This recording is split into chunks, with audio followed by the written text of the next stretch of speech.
Deus é bom o tempo todo, e o tempo todo Deus é bom. Deus é justo. É o único ser que é justo. Nós não somos justos. Por mais que nós nos esforcemos, nós não somos justos. Nós nos esforçamos para ser justos, e Deus vê isso. Mas há em nós, querendo ou não, uma natureza caída, uma natureza pecaminosa, uma natureza que pede para o mal, a fazer as coisas más. Meus irmãos, isso está em nós, e nós temos que saber lidar com isso. É uma luta diária entre o bem e o mal, entre fazer a coisa correta e fazer a coisa incorreta. O bem e o mal, sempre dois caminhos, como Deus sempre falou ao povo dele, sempre dois caminhos. Se nós fôssemos perfeitos, existiria apenas um caminho, apenas um. E isso que é maravilhoso, Deus nos dá a chance, a oportunidade de sermos pessoas boas, pessoas corretas, de nos esforçarmos todos os dias para sermos justos, para sermos justos aos olhos de Deus, não à sociedade, mas aos olhos de Deus. Amém? Meus queridos, nessa manhã nós continuamos com a história de Balaque, que foi a porção bíblica da semana passada. Balaque. E nós vimos quem foi Balaque. Rei moabita, que contratou Balaão para amaldiçoar aqueles que não poderiam ser amaldiçoados, o povo de Israel. E nós tomamos essa história, como exemplo para as nossas vidas. Como eu dizia para vocês, ninguém pode nos amaldiçoar, a não ser nós mesmos. E nós vamos ver isso hoje. A paraxá dessa semana, ou da semana que se passou, é justamente a continuidade da paraxá Balaque. Hoje nós estudamos Pinhas, Finéias. Quem foi Finéias? E por que Deus não o puniu quando este matou ou tirou 2 vidas? Por quê? Será que Deus deu uma carta branca para nós sairmos matando pessoas agora? Não. Será que é um passe livre para que eu possa fazer tudo em nome de Deus? Também não. E nós vamos entender o porquê. Então, só recapitulando, por 3 vezes Balaão, o feiticeiro, tentou amaldiçoar os israelitas, e 3 vezes, quando ele abria a sua boca, ao invés de sair maldição, saía bênção. Bênção, bênção. E a última foi uma profecia linda sobre os israelitas. Então Deus, guiando o seu povo pelo deserto, e não permitia e não permite que ninguém possa amaldiçoar. Meus irmãos, ninguém pode nos amaldiçoar. Se nós andarmos nos caminhos do Senhor, cumprindo os seus mandamentos, a sua lei, o mal não pode chegar à nossa tenda por isso. Ele não vai chegar por isso. E nós vamos entender hoje.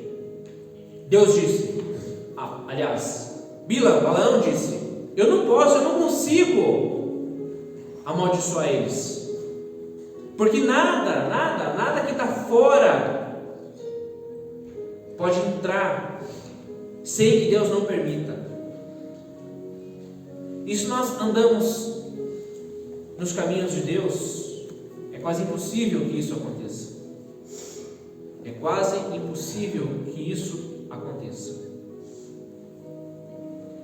E Bilam, olha como o mal, o inimigo, ele traça estratégias para nos derrotar. Isso é com permissão clara de Deus. Balaão entendeu que ele não podia amaldiçoar o povo de Deus, o povo santo, a nação santa consagrada de Deus. Ele não poderia amaldiçoá-los. Então, ele chega para o rei moabita, Balaque, e fala assim, tudo o que Deus, atente para isso, tudo o que Deus condena ou odeia é a depravação moral, ou seja, a prostituição e tantas outras coisas que vão contra a palavra dele. Então, Balaão fala para Balaque traçar um plano, uma estratégia. Ele diz: olha, as moabitas são mulheres muito bonitas, são chamativas. Então, já que nós não conseguimos abençoar, já que eu não consigo com os meus lábios amaldiçoar, aliás, esse povo, então vamos fazer que eles mesmos se percam. Olha só. E quando nós voltamos às porções bíblicas, ou às passagens bíblicas, desde lá do Gênesis, nós vemos que a praga vinha até o arraial dos israelitas por conta do seu próprio pecado, dos seus próprios erros. Ninguém amaldiçoou Israel, a não ser eles mesmos. Meus irmãos, ninguém pode nos amaldiçoar a não ser nós mesmos. E isso é fato. Isso não foi apenas para aquela nação. Ora, se um Deus forte, um Deus poderoso, um Deus que tudo vê, que tudo pode, que tudo faz, o Senhor dos exércitos, e Ele tem as suas leis, os seus princípios, a partir do momento que eu digo que eu sigo esse Deus, e eu saio fora do seu caminho, nós mesmos atraímos a maldição para os nossos lares, para a nossa tenda, para as nossas vidas. Sempre foi assim e sempre vai ser. Então, as moabitas começaram a chamar os israelitas, e estes, por sua vez, se engraçaram com elas. Se engraçaram, começaram a dormir com as moabitas. Olha só. E existia, meus queridos, uma lei do próprio Deus que dizia: olha, vocês não vão casar com as estrangeiras, porque Deus sabia que elas adoravam a deuses estranhos, elas sacrificavam a deuses estranhos. Isso não ia dar certo. Então, os israelitas começam a dormir com as moabitas, coisa que Deus abominou, e a praga se alastrou no acampamento israelita, e começou a morrer muitas pessoas, milhares de pessoas começaram a morrer. Por quê? Pela maldição de Bilã? Não. Mas pelo erro que os próprios israelitas cometeram. E eles sabiam.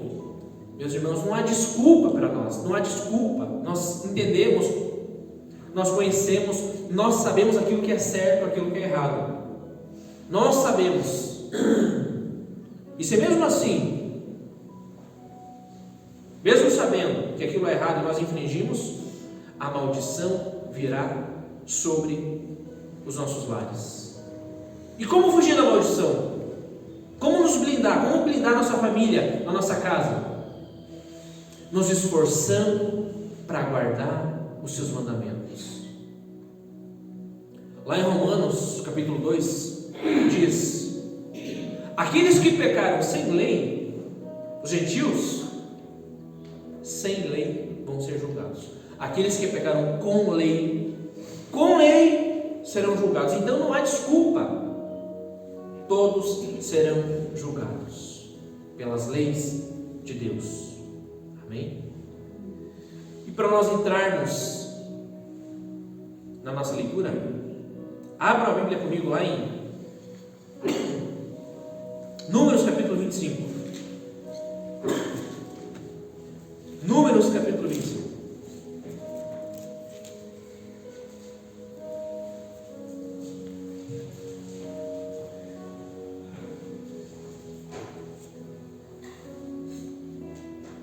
Números capítulo 25. Os israelitas pecam com as filhas dos moabitas. Versículo 1. Habitando Israel em Sitim, de frente à terra prometida, a Canaã, começou o povo a prostituir-se com as filhas dos moabitas. Olha o que eles começaram a fazer. Eles sabiam que isso não era permitido. Versículo 2. Estas convidaram o povo aos sacrifícios dos seus deuses. E o povo comeu e inclinou-se aos deuses delas. Olhem para mim. Paremos no versículo 2. Olha a estratégia do mal, de Bilam, do inimigo, para destruir o povo. Meus queridos, depois de milhares de anos traçando um paralelo para as nossas vidas, é exatamente esse o modus operandi que o inimigo usa. Ou seja, o modo que o inimigo usa para nos atacar é justamente esse. Opa, se o fulano é justo, ou tenta ser justo, se esforça para ser justo, cumpre os mandamentos, guarda os mandamentos, há um esforço. O mal ele não consegue entrar nas nossas vidas por esse lado, ele não consegue.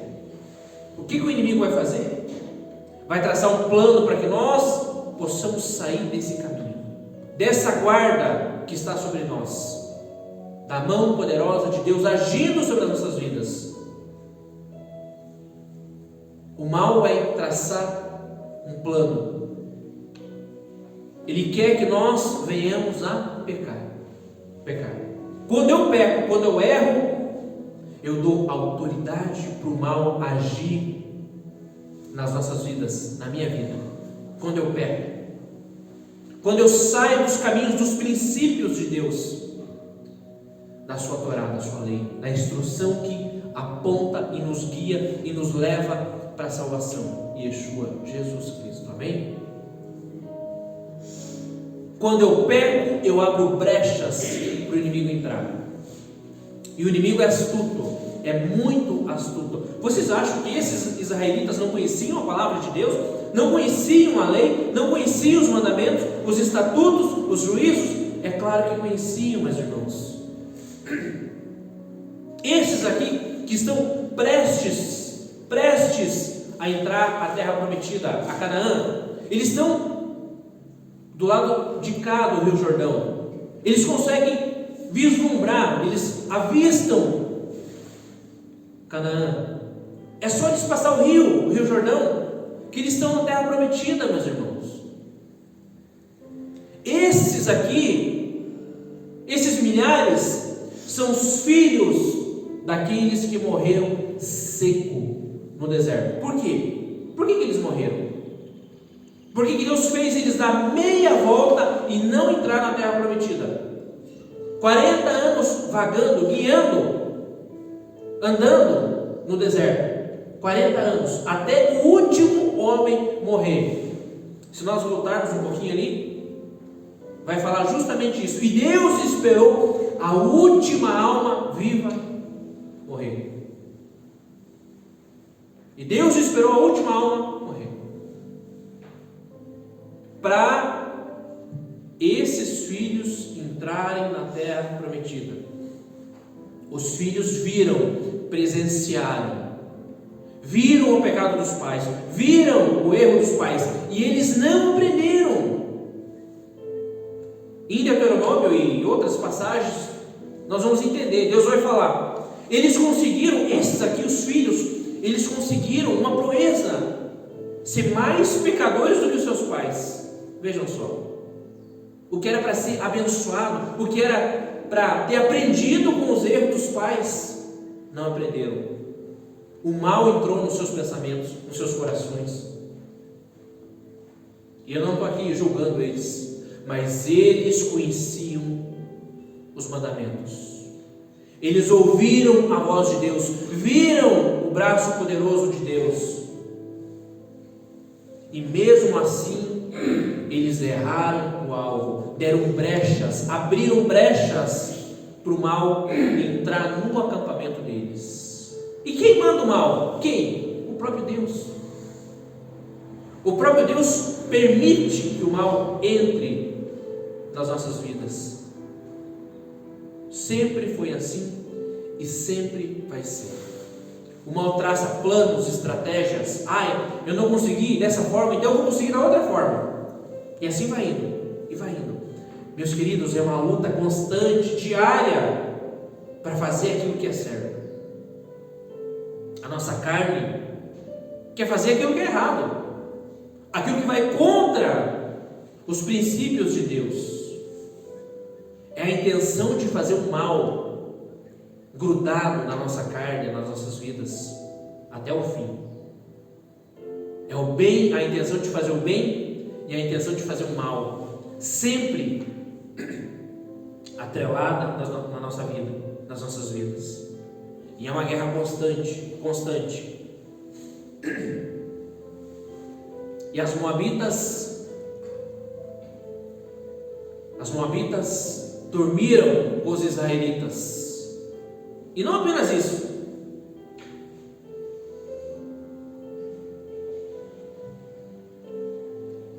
Elas fizeram com que os israelitas começassem a adorar os seus próprios deuses.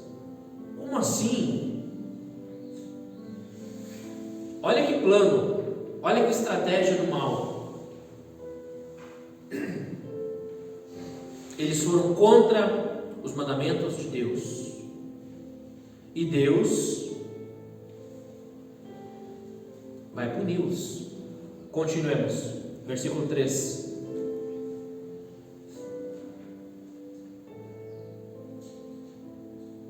Juntando-se Israel a Baal-peor, a ira do inimigo? Não, do Senhor se acendeu contra Israel.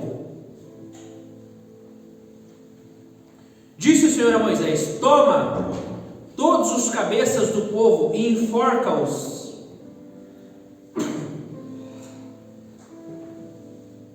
Ao Senhor ao ar livre, e a ardente ira do Senhor se retirará de Israel. Versículo 5. Então Moisés disse aos juízes de Israel: cada um mate os homens da sua tribo que se juntaram a Baal-peor, ou que coabitaram com as mulheres moabitas. Versículo 6. Eis que um homem dos filhos de Israel veio e trouxe a seus irmãos uma midianita perante os olhos de Moisés e de toda a congregação dos filhos de Israel, enquanto eles choravam diante da tenda da congregação. Olhem para mim por um minuto. Olha o tamanho da afronta desse israelita. Zinri, o nome dele é Zinri. A narrativa vai falar que ele é um chefe, um cabeça da tribo de Simeão. Ele é um cabeça. E ele afrontou Moisés e o Deus de Moisés. Ele trouxe à luz do dia, meus queridos, uma midianita para dentro do arraial, para dentro do acampamento israelita, coisa que Deus abominou. Deus já tinha dado a ordem para Moisés e para os juízes: peguem e matem aqueles que foram contra os meus mandamentos, contra as minhas leis, acabem com eles. E esse camarada aqui, à luz do dia, vai contra tudo aquilo que Deus falou.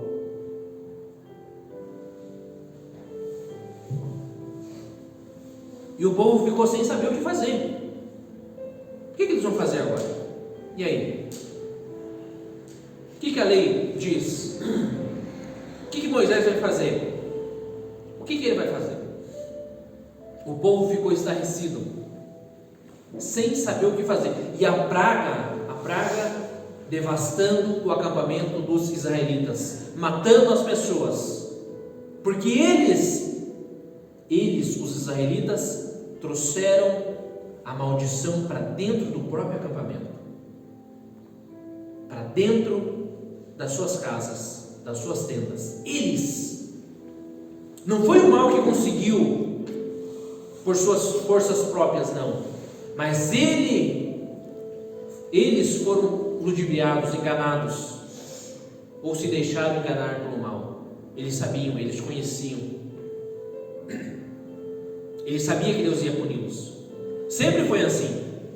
Outras pragas anteriores,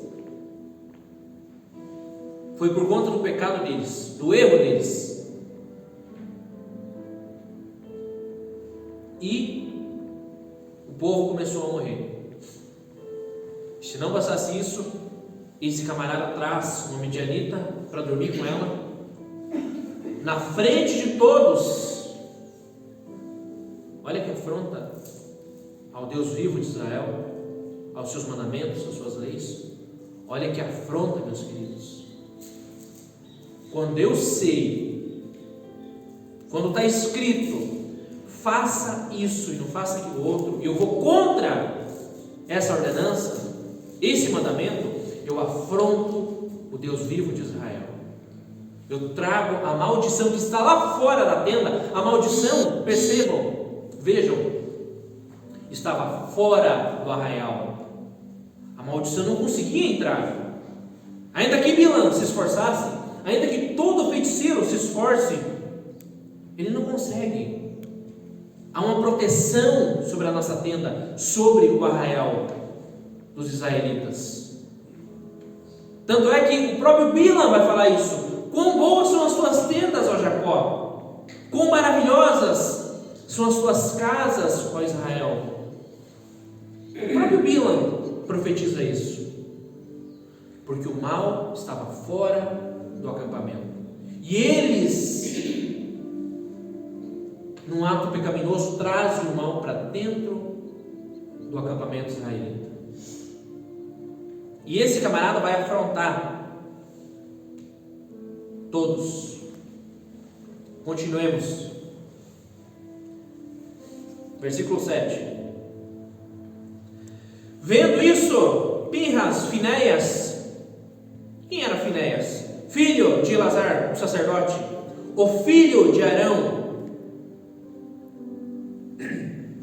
o sacerdote, levantou-se no meio da congregação e, pegando uma lança, foi após o homem israelita até ao interior da tenda, e os atravessou ao homem israelita e à mulher, a ambos pelo ventre. Então a praga cessou de sobre os filhos de Israel. Os que morreram, versículo 9, na praga foram 24.000. Meus queridos, 24.000 pessoas morreram. se a praga não cessasse, Deus ia matar todos, Deus ia acabar com todos eles. Por que precisou Finéias fazer isso? Deus poderia acabar com a praga? Sim, mas Deus acabaria com todos eles também. Nós vemos isso em passagens anteriores. Moisés alertando alertando a Moisés e aos sacerdotes: se aparte dessa nação pecaminosa aqui, num segundo eu vou matá-los, eu vou destruí-los, eu vou queimá-los. Então, se Deus quisesse, sim, Ele faria, mas acabaria com todos. O pecado estava se alastrando no acampamento israelita. E Pinhas teve zelo por Deus, amou a Deus, se lembrou das leis, dos mandamentos, da Torá escrita, da Torá oral, daquilo que Moisés transmitiu para eles. E vejo que não foi Moisés que fez isso. Moisés talvez ficou sem saber o que fazer. Será que o que eu faço? Eu mato? Eu tiro ele daqui? O que eu vou fazer? Era uma situação nova para eles. Tamanha foi a afronta que esse israelita fez. E Finéias pegou a sua lança e matou os dois. Vejam que a narrativa bíblica faz questão de enfatizar quem é Finéias, filho de Eleazar, que era o sacerdote, filho de Arão, que era o sumo sacerdote. Aliás, os dois eram os sumos sacerdotes, ou foram. Então, esse Finéias era da linhagem santa, da linhagem real, era neto por parte de pai de Arão.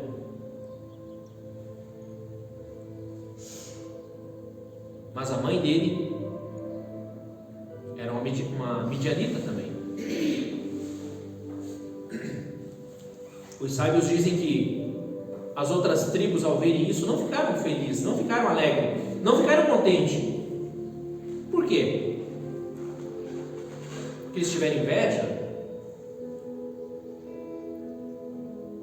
E por isso que a narrativa bíblica diz quem é Finéias, filho de Eleazar, neto de Arão. Mas então eu posso pegar esse exemplo e simplesmente matar no nome de Deus, como muitas pessoas fazem, como hoje no Oriente Médio o pessoal faz: explode, mata, incendeia, corta cabeças. Não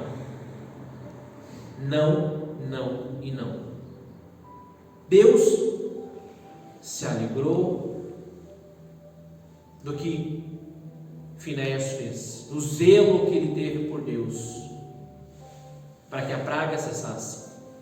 Se ele não fizesse isso, a nação toda ia perecer. Vocês entendem? A nação toda ia perecer por conta da praga, toda ela. Há sempre uma expiação, sempre. É o que Yeshua fez por nós. Nós estávamos entregues à morte, fadados ao pecado, e um cordeiro foi morto no nosso lugar. O que Finéias fez? Parou, cessou a praga no acampamento israelita. Mas isso não nos dá uma carta branca, um passe livre para que nós possamos matar em nome de Jesus hoje. Não! Assassinato é sempre assassinato. Assassinato é sempre assassinato. Mas Deus não necessariamente viu, ou Finéias, com certeza no seu coração, não pensou que ele estaria se alegrando com a morte desses príncipes. Não. Ele queria fazer cessar a praga do acampamento israelita. Não necessariamente o sangue de Finéias cobriu o pecado deles, mas o ato de Finéias, o ato de querer cessar a praga, não o sangue que foi derramado, não necessariamente isso, mas há sempre uma expiação, sempre uma expiação. E ali foi a vida desse israelita e dessa princesa midianita. Fez com que cessasse a praga do acampamento deles. Continuamos a leitura para nós encerrarmos. Versículo 10. Então disse o Senhor a Moisés: Finéias, filho de Eleazar, filho de Arão, o sacerdote, desviou a minha ira de sobre os filhos de Israel, ou seja, fez expiação, pois estava animado com o meu zelo entre eles, de sorte que no meu zelo não consumi os filhos de Israel. Portanto dize: eis que lhe dou a minha aliança de paz. Em hebraico é Brit Shalom, aliança de paz. E ele e a sua descendência depois dele terão a aliança do sacerdócio perpétuo para todo sempre. Por quê? Porquanto teve zelo,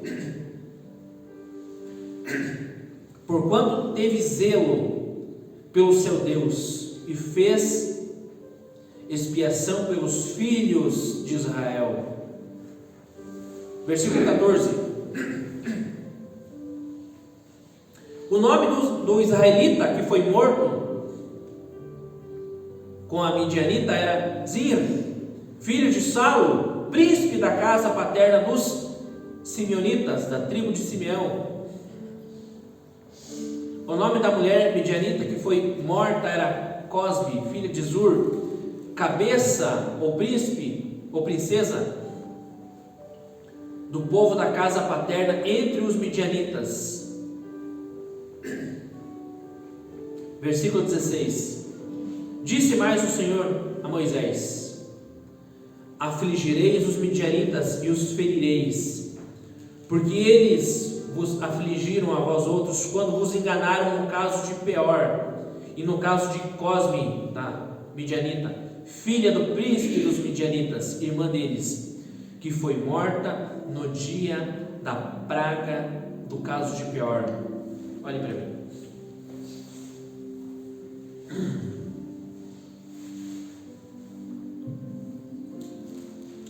Entende por que Deus se alegrou com esse ato? E não necessariamente isso é um passe livre para que nós possamos matar em nome de Jesus, em nome de Deus. Mas Finéias teve zelo, amou mais a Deus. Ele não pensou em outra coisa a não ser a Deus, a parar com a praga no acampamento israelita. Mas ele poderia ter expulsado apenas esse casal? Poderia. E por que ele não fez? Nós não sabemos. Ele poderia ter tomado outra atitude, outro gesto? Claro que poderia. No entanto, ele teve zelo, amor por Deus, pelas coisas santas, sagradas, pela sua lei. E é por isso que ele fez o que fez. E os sábios ainda dizem, vejam, a narrativa fala que, além do sacerdócio perpétuo dado a Finéias e a seus parentes, além disso, ele faz uma aliança de paz, que é justamente, os sábios dizem isso, que é justamente para cobrir o pecado de Finéias de ter tirado 2 vidas. Ainda que sim, que essas 2 vidas foram a expiação pelo pecado dos israelitas. Mas por isso que Deus dá a Finéias a Brit Shalom, a aliança de paz, para justamente expiar também o pecado dele. Porque assassinato é assassinato. É um mandamento: não assassinarás. Mas por conta da situação, do caso, por conta do momento, Deus se alegrou da atitude de Finéias. Foi a atitude mais correta? Não, é claro que não. Mas foi a atitude que trouxe, ou que fez parar a praga, que trouxe a paz ao acampamento israelita. Foi essa atitude. Olhando com os olhos de hoje, não foi a mais correta, mas voltamos a 4.000 anos atrás. Voltemos àquele acampamento. Voltemos àquele acampamento. Moisés não teve atitude nenhuma. Ele não soube o que fazer na hora. E Lazar também não soube, o pai dele. Os outros sacerdotes também não sabiam. Ficaram parados. E a praga matando e matando e matando. E Finéias, num impulso, num zelo por Deus, pegou a sua lança e matou os dois. E a praga cessou. Ou seja, não foi, sim, claro, não foi a atitude mais correta, mas foi a atitude que trouxe a paz novamente ao acampamento israelita. A atitude de Finéias, o zelo que ele teve por Deus, trouxe a paz. E isso não nos dá o direito de sair por aí cometendo erro e mais erro e mais erro. Um erro, meus queridos, não justifica outro erro. Um pecado não justifica outro pecado. Uma coisa é um ato há tantos 1000 anos atrás. Outra coisa é uma atitude nossa, nos nossos tempos atuais, no tempo de hoje. Um pecado não justifica o outro pecado. Alguém morreu por nós. Alguém pagou a nossa culpa. Nós não estamos sobre o sacerdócio levítico, não estamos sobre esse sacerdócio. Aqui é outra situação, outro sacerdócio. E Deus está tratando da maneira dele. Tinha expiação, havia expiação. E quem fez a expiação por nós? Yeshua, Jesus Cristo, morreu por nós e pagou o nosso pecado. E hoje nós não temos essa autoridade para fazer isso. Vou matar o fulano. Não. Assassinato é sempre assassinato. Devemos sim ter zelo por Deus, pelas coisas santas, sagradas, pelo nome dele, pela sua lei, pelos seus mandamentos. Sim. Esse é o moral da história. Devemos ter o mesmo zelo por Deus, assim como Finéias teve. O mesmo zelo, o mesmo amor pelas coisas santas, sagradas. Mas isso não me dá o direito de tomar a mesma atitude que Finéias tomou. Outra situação, outros tempos. Amém? Devemos sim ter o zelo por Deus, querer fazer a coisa certa todos os dias, tentar não errar para que a praga não venha até a nossa tenda, não dar brecha para o inimigo. Essa é a moral da história, meus irmãos. Essa é a moral da história. Cada vez que nós damos brechas, que nós abrimos essa brecha, o inimigo ele vai se alastrando e vai se alastrando. E a praga vai matando. E vejo que a praga vai matando todos, familiares, parentes, amigos, vizinhos. A partir do momento que eu abro aquela brecha, o mal vai se alastrando. O mal vai se alastrando. E precisa que o mal seja cessado. Amém? O que aconteceria se simplesmente os israelitas não se engraçassem pelas midianitas, pelas moabitas? A praga não teria entrado no acampamento deles. Então, meus irmãos, é o velho ditado: é melhor prevenir do que remediar. Melhor prevenir do que remediar. Nós sabemos, nós conhecemos a história, nós conhecemos como termina, conhecemos como inicia. Então por que nós vamos errar o alvo? Por que nós vamos sair do caminho? Por que nós vamos sair do direcionamento de Deus? Por quê? Porque se nós sairmos da direção de Deus, a praga vai entrar dentro da nossa tenda e vai começar a nos consumir. Talvez não necessariamente por nós, mas por aquelas pessoas que nós amamos, que nós buscamos, que nós oramos. E a praga vai se alastrando. Então, não há desculpa para nós. Todos os dias, nós temos que fechar essa brecha, fechar. Não deixar que essa praga entre na nossa casa, na nossa vida, na nossa tenda. Não deixar, não dar brecha, não abrir esse espaço, esse caminho. Não. Que não façamos isso. Temos o exemplo.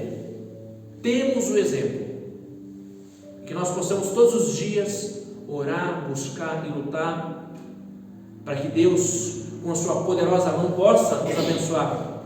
Possa abençoar o nosso serviço, o nosso trabalho, as nossas vidas, as vidas das pessoas que estão ao nosso redor, que foi o próprio Deus que as colocou, o próprio Deus que quis dessa forma.